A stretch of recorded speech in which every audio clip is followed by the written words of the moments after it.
Be sure to tip your waiter, for he's on his last dime. Written by Ink and Coffee.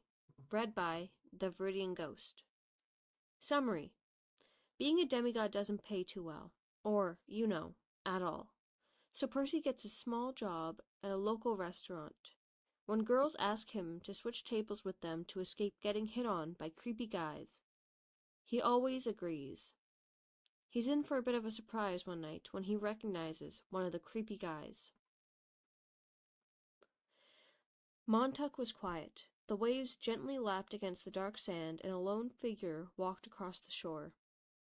Winter was rapidly approaching, Persephone already having returned to her husband below, taking the warmth with her.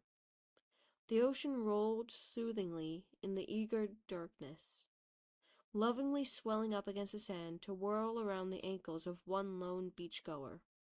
It was a man, in the prime of his life, well built, with dark black hair that tousled in the chilly breeze. He wore only sandals, but the frigid water didn't seem to bother him. He was dressed simply, like a fisherman, on leave from the sea.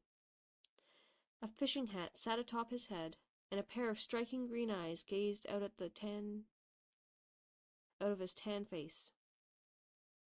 Poseidon, lord of the sea, was feeling oddly sanguine today. Another war had come and gone. Mortals and immortals alike were finally settling back into their lives after the turmoil of the past few years. Irrelevant, really. Poseidon had lived through many, many wars, and would weather many more to come. But in this moment, the peace was relevant. Percy Jackson was safe. Poseidon could feel his beloved mortal son, a constant pressure in the back of his mind. Percy was safe, although if he concentrated hard enough on that bright spot at the edge of his consciousness, he could feel Percy's irritation at whatever plagued him tonight. Not life-threatening, no, not even mythical in nature.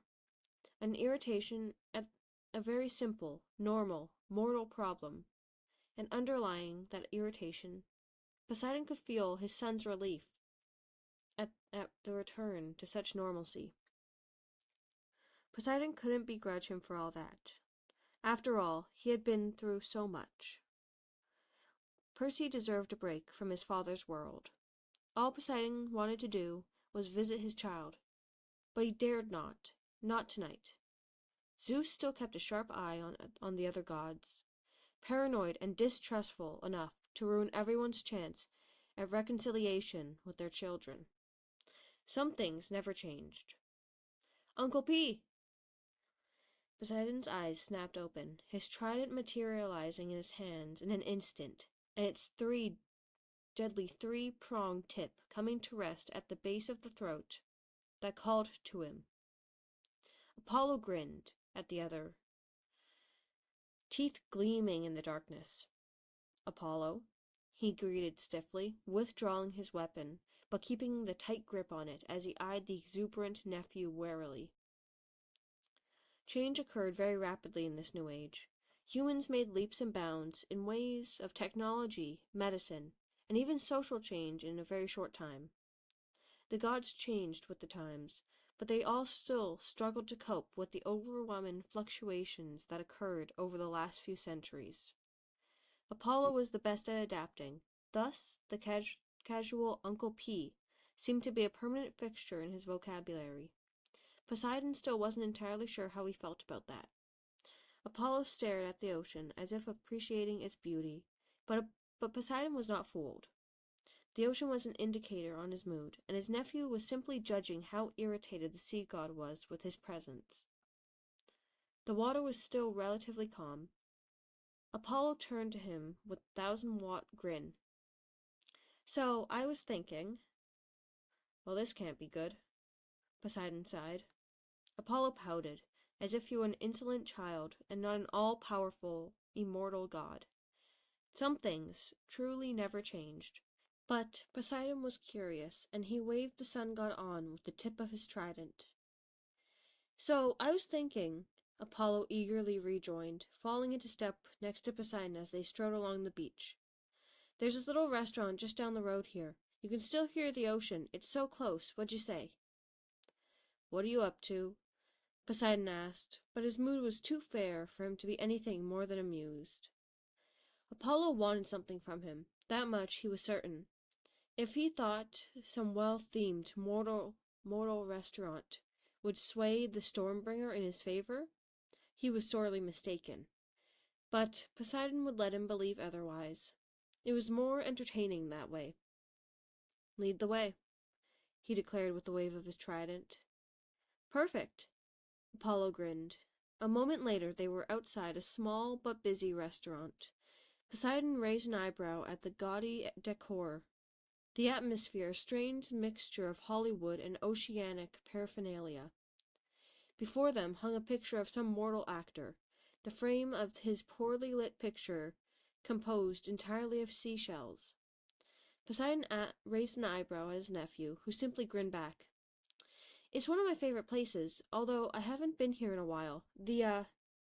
Apollo trailed off, his eyes fixated on the swaying backside of waitress. "The food is to your liking?" Poseidon simply asked, chuckling as Apollo snapped his completely unrepentant gaze back to him. "Something like that."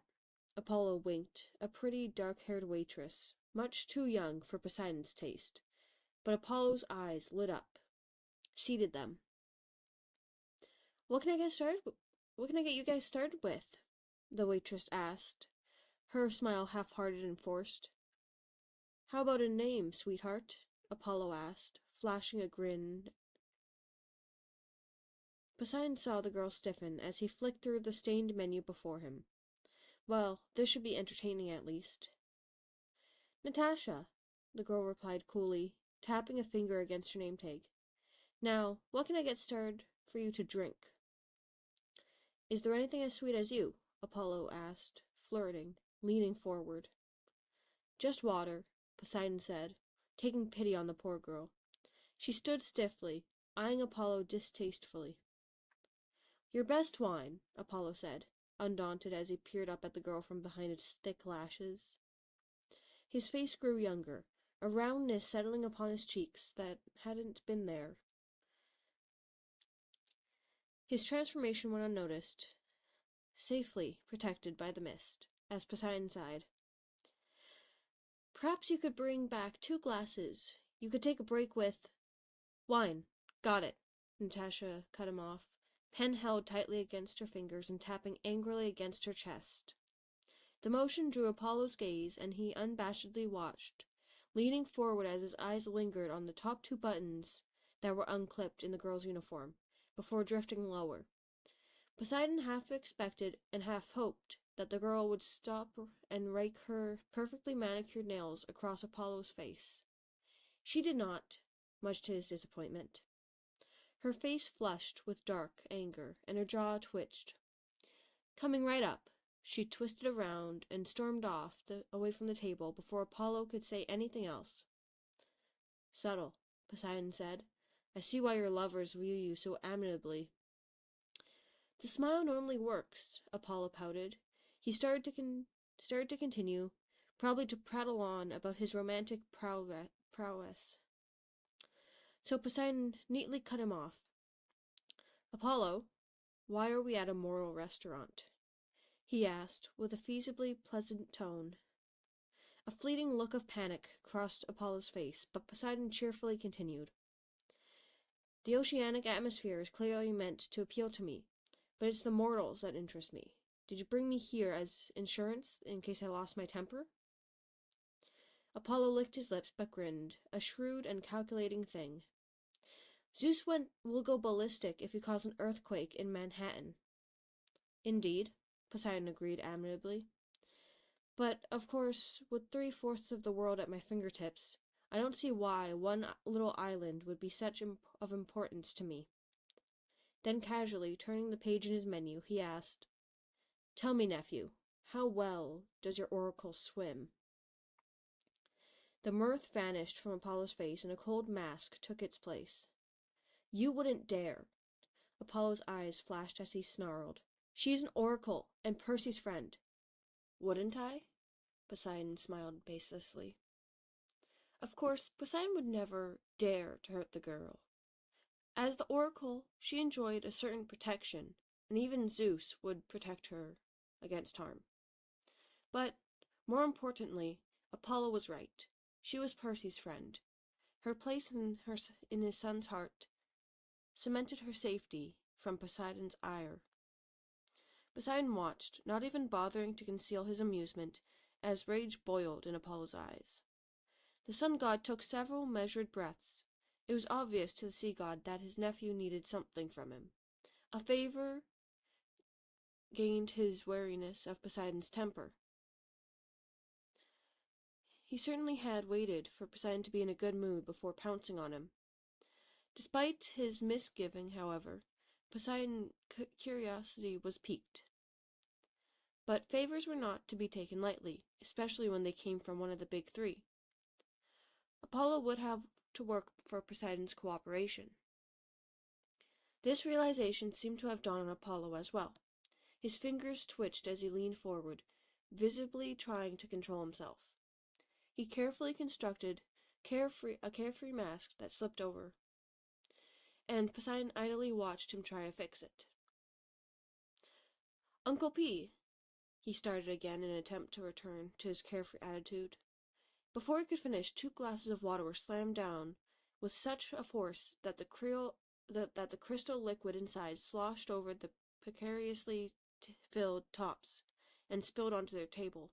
The waiter, for it was a waiter and not the pretty little waitress Apollo flirted with earlier, didn't bother to clean it up. He turned to face the pair, having previously been conversing with someone over his shoulder as he slammed the glasses down. Poseidon's surprise was too great for him to do more than blink at the all too familiar face before him. In fact, only one thought permeated his surprise. The waiter's smile was almost frightening, if it could even be called a smile. Both sides of his lips were pulled up, showing every single one of his teeth, bared in an almost predatory fashion. A shark smile. Apollo's eyes flashed at the waiter's impertinence, his face twisting and ready to unleash his unbridled fury upon the boy. Poseidon could pinpoint the exact second Apollo realized who their waiter was. His eyes widened and mouth fell open in an almost comically display, which honestly wasn't far from the waiter's response when he realized who sat before him. Percy Jackson, twice savior of Olympus, and a demigod of the sun and the son of a Poseidon, blinked at Apollo, and Apollo blinked back at him. Percy's wide eyes panned out slowly, cautiously, until they meet their mirror image in his father's face. The three stared at each other, each very much caught off guard. Poseidon recovered enough to berate himself. He was so caught up in Apollo's nonsense that he missed the presence of his own son. Percy. Dad. That single word spoke volumes. Incredulously, disbelief, awe, and surprise all colored his son's tone. As his face contorted to reflect each emotion, his eyes only briefly flickered over to Apollo, who gaped at Percy, in something akin to horror, before returning to his father. A pen held loosely in one hand and a pad of paper flopped in the other. He twirled the pen, his fingers worrying on the cap. An emotion Poseidon hazarded was an unconscious response to stressful situations. What? The sheer confusion on Percy's face might have been amusing at any other time, but now Poseidon simply relished his son's presence. Apollo's trying to weasel some sort of favor out of me, he pleasantly told his son. You would work at the one restaurant I choose, Apollo bemoaned, tugging on his hair in agitation. But where's our waitress? None of this would have happened if she kept our table. Poseidon thought that was rather a ridiculous statement. He may have been distracted by Apollo's nonsense, but there's no way he would have gone the entire night without noticing Percy. Nor, undoubtedly, the demigod them. The statement seemed to startle Percy out of his dazed state, however. He glared at Apollo, his lips pressed tight to his face, darkening. She asked me to take this because some creep was making her feel uncomfortable. Apollo sputtered as Poseidon chuckled. Some creep. Hey now, how do you know it wasn't your dad? Poseidon sent Apollo a withering look, to which the sun god sputtered back. Don't give me that look, like it was out of the realm of possibility. What about Medusa? You look well, son, Poseidon said, sharply cutting off Apollo as Percy's brow furrowed. He didn't want Percy to dwell on the sun god's words. His words were not untrue, however. Poseidon's, not Apollo's, although the latter weren't untrue for either. Percy did look better. He was still too thin, his cheeks hollow but no longer gaunt. His eyes didn't shine as brightly as they had before Tartarus. The dark circles still surround them. But when he first arrived at their table, outraged on the behalf of his friend, fire burned fiercely in them. Then, even now, they held some of that flame. Poseidon only hoped at this time it would restore his precious child to the previous health and spirit. A hope spurred on by Percy's appearance today. He did not look well, not by a long shot, but he looked better. A ghost of a smile tilted on Percy's lips. Thanks, Dad. I ordered wine, Apollo complained, ruining the moment as he reached out to shake the glass of water Percy forcibly slammed down earlier. Poseidon glowered over at him, but the sun god was too busy pouting to notice. Yeah, but you were being a jerk. So I was going to make you ask again, Percy said, with a shrug of his shoulders. Poseidon chuckled at his honesty, and Apollo drew himself up, offended. Jackson, quit gossiping and get back to work. You have other tables. Jackson waved his notepad over his shoulder, not even turning around to address the angry stout man, and reprimanded him across the room. The man bristled, pulling himself up to his rather unimpressive height, and started to storm over to their table, but was intercepted by a waitress who stole his attention. Well, we don't want to get you fired, Apollo said, looking delighted at the interruption. I got fired at least once a week. Percy was unconcerned. They always rehire me. Not that I'm not glad to see you, but, are you even allowed to be here? We didn't know you were here, Poseidon said. It was a happy accident. Zeus will flip out if he finds out. Apollo hedged, desperately trying to reclaim Poseidon's attention. We should probably leave. I haven't ordered yet, Poseidon objected mildly. The surrealism of the situation was not lost on him, nor Percy. It was the way he was fighting back. A grin was any indicator. Gods didn't exactly go out and eat, or spend much time in mortals' domain. Apollo's little adventures and flirtatious escapades being the special cases. Zeus undoubtedly would throw a tantrum if he found out. But the grin that found its way onto Percy's face was worth it. Besides, Poseidon could always blame it on Apollo. All right, Apollo groaned, slumping into his seat. He darkly asked, So what would you recommend, then, Percy? Percy blinked. The water's probably safe. The food, Perseus, Apollo growled, but the malice in his voice evaporated as Poseidon's hard glare fell upon him. Upset my child, and not only will your favor not be granted, but you shall suffer the unencumbered wrath. Apollo cleared his throat awkwardly before giving Percy a pleasant and nervous smile. Nothing. It all sucks. Percy grinned somewhat apologetically at his father. You picked an awful place. Hey, Perce? A girl slid behind Percy, eyeing Apollo distrustfully as she said, Des want to know if you'll switch tables with her. Says a guy keeps trying to look down her shirt.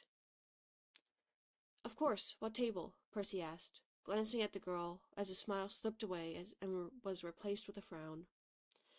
Yellow shirt, and with a Yankee hat. The girl jerked her head towards the table. Percy nodded as he found them. Got it. Tell her to take table 20 for me then. Diet Coke and lemonade. Got it. Thanks, love. The girl pressed a kiss to Percy's cheek and disappeared. Oh, so that's why you do it, Apollo realized, watching the girl's backside as she slipped away. Leave her alone, Percy snapped, irritated. And what are you talking about? Jackson!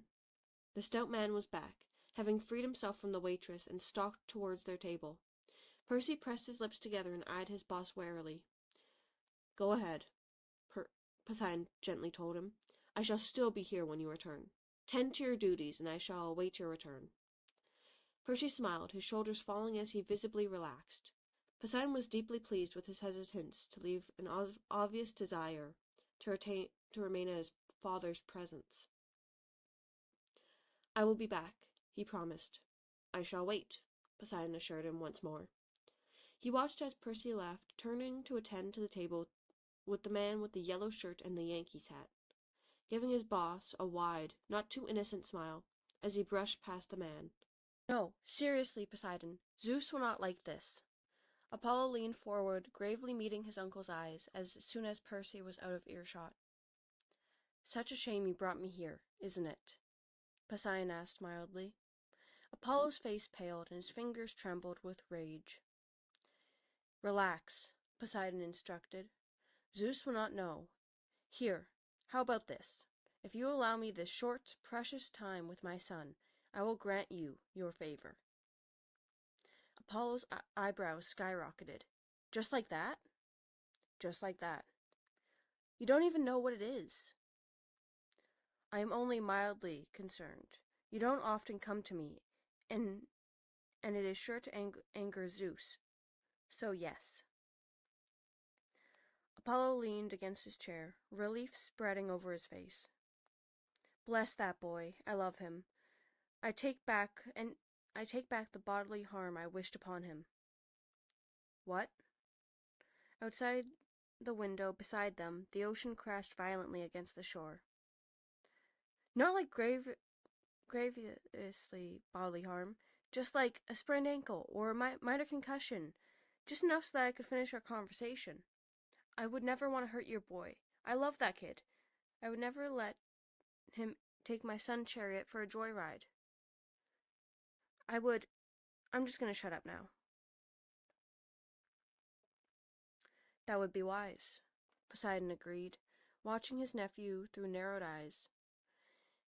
If anything befalls my son, Apollo, I would never. Rest assured, I would make Zeus's wrath look like Elysium. Apollo leaned back in his chair, sulking. Poseidon flicked through his menu, satisfied. He listened carefully for a second for Percy's voice, catching the low tenor of his son from across the room, and content himself with listening to his steady hum. Hey, I ordered my beer. What's this shit? Did you? My bad. Percy's unconcerned voice brought a smile to his father's face. Can I see some ID? ID? Identification. Should be a little plastic card with a little grainy picture of your face on it. Usually kept in a wallet or purse. Whatever. I don't judge. You know what, kid? I've had enough of... No beer, then? Got it. I can take your order, or are you still looking? Now wait just a minute, you little... You just need another minute? Got it. I'll be back later. Poseidon chuckled from across. He could see Apollo's fighting a smile as well. He was such a little shit, Apollo said, his shoulders shaking with silent laughter. It's a comfort to know that mortals can't handle him either. The sea cannot be contained, Poseidon proudly declared, as Percy slipped through the restaurant, navigating the plain of chairs and people, like a stream trickling through a dense forest, untamed, uninhibited. He paused at the entrance of the kitchen when a girl waved him over, leaning over so her ear was level with the pretty waitress's mouth. The girl smiled, her hand resting on his hip in a display of affection that even the god's eyes was oddly platonic in a friendly nature. Percy nodded, and this girl, too, pressed a kiss to his son's cheek, before he vanished into the kitchen. I don't understand, Apollo said, his brow furrowed as he took a sip of his water. He made a face, as if he forgot Percy gave them the water instead of wine. The girls love him. He could safely mess around or flirt with any of them, and they would gladly let him. That daughter of Athena wouldn't even know. Yet he doesn't. I mean, what does he get out of it? He sure isn't getting any tips. Poseidon watched the waiters and waitresses bustle in and out of the kitchen, catching sight of the first waitress, who looked all too happy to wait on the group of women giggling in the corner. He took a sip of water, contemplating. It is not his nature, Poseidon finally rumbled. He is not like us. He is better. He loves and cares deeply, with the simplicity of a child, yet the fierceness of the heart of a true hero. Poseidon took a sip of water. Besides, he wouldn't notice if any of them flirted with him anyway. Apollo gave a snort at that, grinning into his water. Poseidon felt Percy emerge from the kitchen and raised his eyes to meet his as Percy placed a wine glass before Apollo. Thank Dionysus. Apollo's eyes lit up as he reached for the glass. I mean, don't go thanking anyone yet. It's basically red water. Apollo made a face as he took a sip. Percy gave an apologetic shrug. A shout drew his attention, and his eyes flickered over to the corner, where the guy in the yellow shirt and Yankees hat was angrily contemplating to the pained-looking manager. The manager glared at Percy, who promptly turned his attention unrepentantly back to his father. Hate to break it to you, kid, but I don't think you're going to get a tip from him. Apollo clicked his tongue and took another sip of his not wine. Percy shrugged, looking resigned. I never do. He glanced at the menu before his father curiously. Do you guys actually eat mortal food? Not if we can help it, Apollo admitted. But sometimes it's unavoidable. Like when I was wooing this girl one time, she was really into... We prefer not to. It just doesn't taste good. Poseidon said, raising his voice ever so slightly to be heard over the sun god. Handing the menu over to Percy. Except for work, and a few exemplary mortal chefs. Just bring out whatever you think is best. Or for appearances more than anything. "'Cause apparently we're staying," Apollo muttered, as he handed Percy his menu, looking resigned. "Just choose something with an inoffensive smell, please. I don't know why you mortals create such pungent-smelling dishes." Percy let Apollo rumble, smiling faintly as he took the menus. "And for Dionysus' sake, bring me something else." He pushed the wine glass forward. "Preferably something with real alcohol." "I'll try," Percy said indulgently. "Percy," Poseidon started, commanding his son's complete attention. Percy paused, his head tilted curiously. Percy was paler than Poseidon would have liked, and he had clenched his hands into fists to resist the urge to reach out and lay a hand on his son's shoulder. "I would ask you to join us," he told Percy steadily, holding the demigod's gaze. "I would gladly, but it would not be wise." He could go into the reasons why it wouldn't be wise. That Zeus would be furious enough to learn that Poseidon and Percy were in the same space as each other. That he did not leave when he first noticed his son's presence. That he lingered and engaged. Those words wouldn't come, however, but instead left him staring regretfully at his child, who had sacrificed so much, who deserved so much more than he received. Percy nodded, a faint smile still in place on his face. He didn't look upset. "I know," he said simply, then nonsensically, "Thank you." "Excuse us, sirs," the stout manager interrupted, taking Percy by the arm. "I need to borrow him for a moment. Your food should be out shortly." "They want something inoffensive. Do we even have a dish like that?" Percy asked loudly, even as the manager ushered him away. "The water, probably."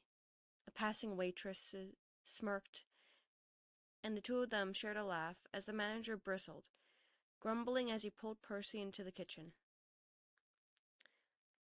"You realize you're just getting us into deeper trouble," Apollo pointed out. "Only if Zeus notices," Poseidon calmly replied. "Now tell me about this favor I owe." Percy brought their food shortly thereafter, shrugging when they asked what his manager wanted. "Threatening to fire me again," Percy said, unconcerned. The food was offensive, but it wasn't like they were actually eating it. It steadily disappeared throughout the night.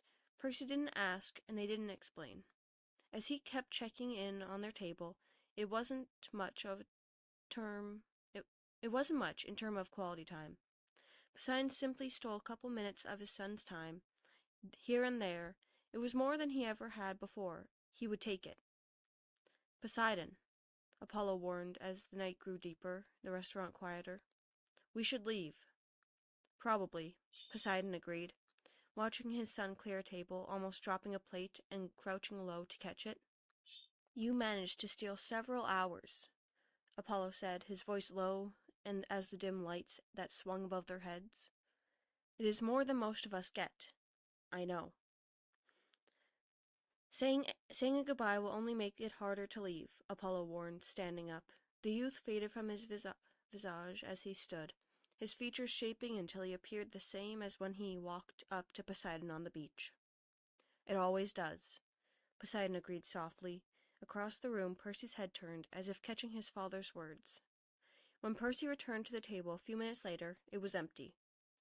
He squashed the part of him that was disappointed, knowing that it wasn't fair to be angry or upset. He sighed and collected the empty dishes as he picked up the last plate. He gasped at the table in surprise. Laying underneath his father's plate, 3 crisp bills waited, the numbers along their green edges in triple digits. Benjamin Franklin winking up at him.